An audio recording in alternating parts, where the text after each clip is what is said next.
여수 순천 사건은 명백한 군사 반란 사건입니다. 이 사건을 이해하려면 해방 공간에 대한 이해가 조금 필요합니다. 그래야 이게 앞으로 우리가 이 사건을 접할 때마다 어떤 사건의 본질을 좀 정확하게 파악할 수 있거든요. 그 해방 공간은 무질서와 극심한 좌우 대결로 정말 나라의 운명이 이게 어디로 향할지 아무도 예측을 할 수 없는 상황이었습니다. 해방 전국에서 우익이 발붙일 공간이 사실상 거의 없었어요. 예컨대 1946년 7월에 그 미군정에서 여론조사를 실시한 게 있는데요. 그때 우리 국민의 71%가 사회주의를 선호한다. 그리고 공산주의 선호가 7%, 모르겠다가 8%, 자본주의는 14%, 그리고 본인이 어느 쪽이라고 생각하는 질문에는 뭐 중립이 54%, 우익이 30%, 자익이 16% 이렇게 대답을 했어요.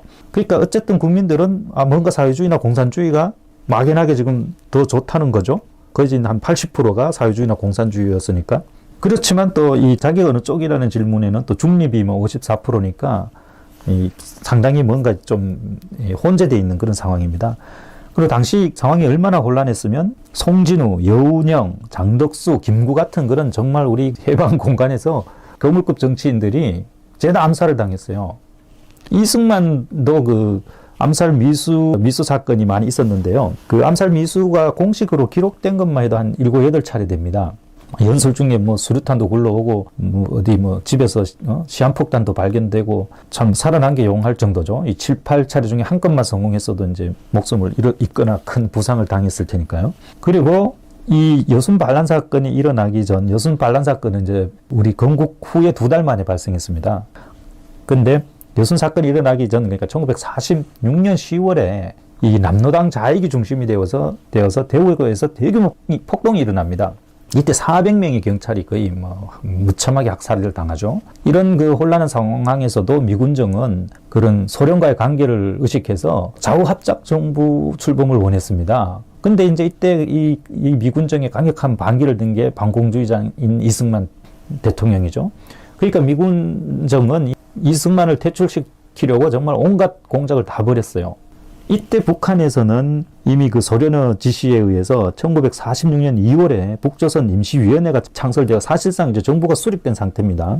왜냐하면 이게 행정권을 작동하고 행정력을 발휘하니까 정부죠. 그 다음에 그 1년 뒤에 1947년에는 이 임시라는 간판을 떼버리고, 그러니까 이제 거진 공식 정부죠. 그리고 1년 뒤에 48년 2월에는 인민군을 창설하고 헌법 초안을 마련했습니다. 그러니까 단독 정부를 사실상 수립해놓고 모든 절차를 다 거쳐놓고 이제 이 남한을 마지막으로 남쪽을 접수할 분위기만 이제 보고 있었던 거죠. 그리고 어떤 그런 명분, 이걸 언제 우리가 공식적으로 발표할 거냐는 그런 명분을 보고 있었는데, 그때까지만 해도 아직은 남한을 먹을 수 있다는 그런 희망이 있기 때문에 일단은 지켜보고 있는 겁니다.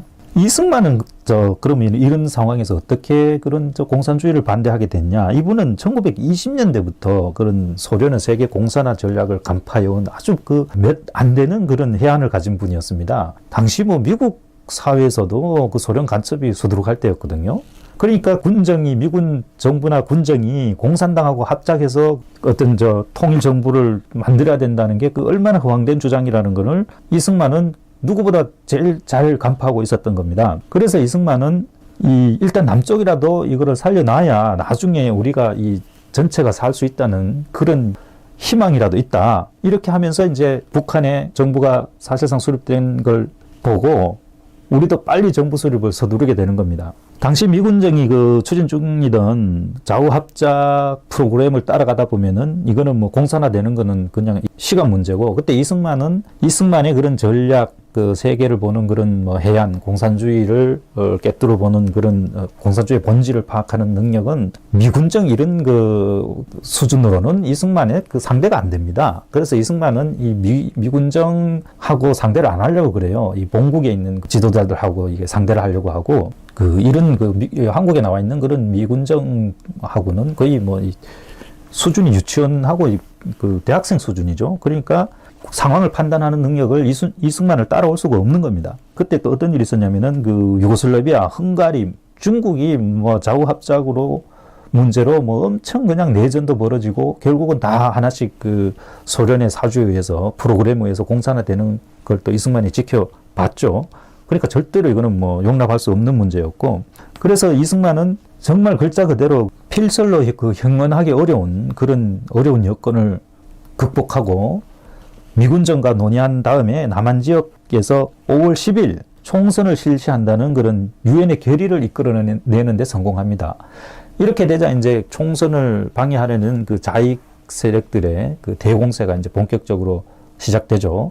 선거 사무소를 습격하고 면사무소를 습격하고 방화, 뭐 경찰관 살해, 엄청난 이제 방해 공작이 시작된 겁니다. 이때 이제 남로당 제주지부가 인민유격대를 창설해서 그 500명의 게릴라를 조직한 후에 제주도 내 24개 그 경찰 지서를 습격합니다. 이때 30명의 경찰과 그 청년 단원이 숨졌고요. 이것이 이제 제주 4.3 사건의 시발입니다. 그래서 이 진압 과정에서 약 그 3만 명이 숨진 걸로 지금 알려져 있죠. 그 제주 인구의 한 10% 정도 되는데, 이 희생은 또 안타까운 희생인데, 이 희생이, 민간인 희생이 있다고 해서 그 사건의 본질이 바뀌는 건 아니거든요. 네, 사건의 본질, 그 남로동 무장투쟁이라는 대한민국 정부를 방해하기 위해서, 수립을 방해하기 위해서 무장 폭동을 일으켰다는 그 본질은 변하는 게 아니죠. 그래서 이제 어떤 일이 벌어지냐. 이제 이승만 정부가 이제 출범한 지 이때 2달 정도 된 때입니다. 이 2달 된 상황에서 제주 저거는 무장 폭동 계속 되고 있죠. 남로당 총공세를 펼쳐서 이제 북한 노동당의 그런 지원으로 이 게릴라전에 들어갑니다. 그러니까 이제 우리나라의 그런 뭐 양평의 용문산, 오대산, 가야산, 속리산, 지리산, 백암산에 기지를 설치하고 그 이제 총력 투쟁에 들어가죠. 그래서 우리 그 유명한 지리산 빨치산이라는 얘기가 이제 그래서 나오는 겁니다. 이게 신생 정부가 지금 북한하고 상대하기도 벅차고, 그리고 그때 뭐 미군이 우리한테 어떠한 무기도 지원해주지 않았거든요. 그러니까 이런 상황에서 이 신생 정부가 완전히 이런 게릴라들하고 전면전을 치러야 되는 그런 정말 힘든 상황이었습니다.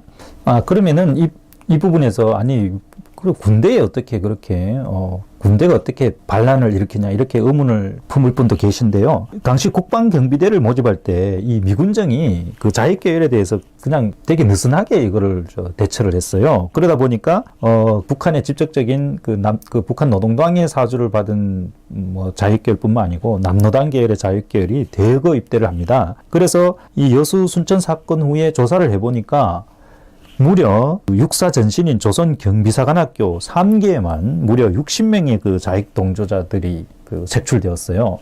그러니까 상층부에서 말단 사병까지 남로당 자익이 그냥 침투 안 한 데가 없었던 거죠. 그러니까 이들이 이제 그런 기반을 가지고 게릴라 활동이 이제 뛰어든 겁니다.